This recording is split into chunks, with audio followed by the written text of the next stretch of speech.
Hey, so I've been lousy about these videos the last few weeks, but we are still working on the game.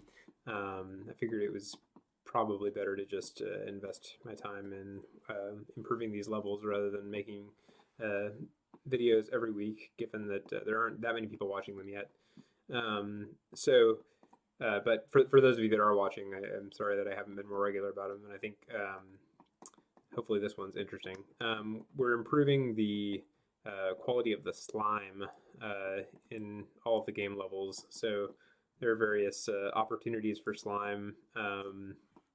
In this case, it's the area where you first learn about nutrient, which you can use to sprout seeds.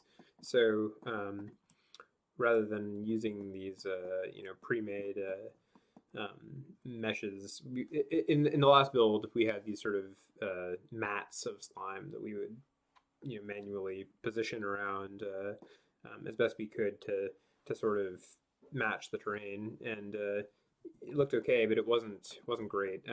We couldn't do anything like this where it's flowing over the side.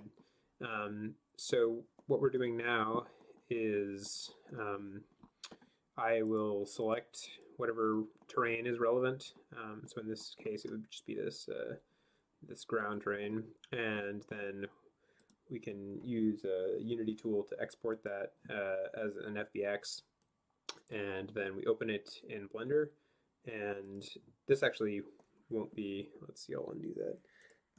This is not the same geometry, obviously, but a different case for needing slime is going to be all the seeds in the game that you can sprout will all have slime around them. So I grabbed this terrain already, and then we applied collision to it. So you can, in Blender, you can select whatever the terrain is, and then apply collision here. And then we have this blob, which when we simulate it, it should,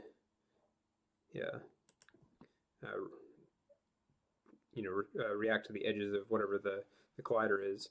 And then I paused it. If I kept it playing, it would just slide off into the abyss eventually. But what you can do is you can pause it, and you can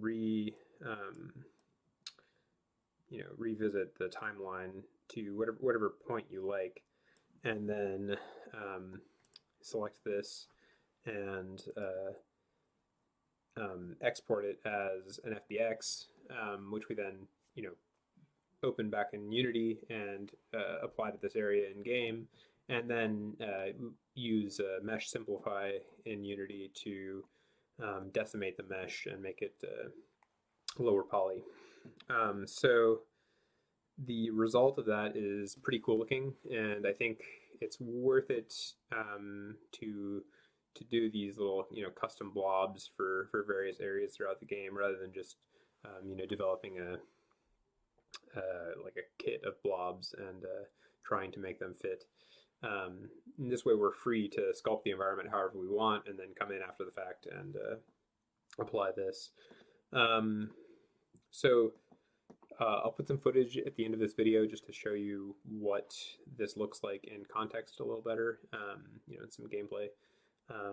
But that's what we're up to, and hopefully we'll make it through the slimification process for all of the existing levels in early April, and then get that out to you guys. And the plan now is to do an initial graphics update really in April, and then probably take a little more time to develop the grotto, which is the features update we had planned. But that's looking like it's going to take a little more time, so we didn't want to wait too long before releasing at least something. So we're going to start with the graphics update and then do the features update after that. So anyway, that's where we're at, and I hope this is interesting for you.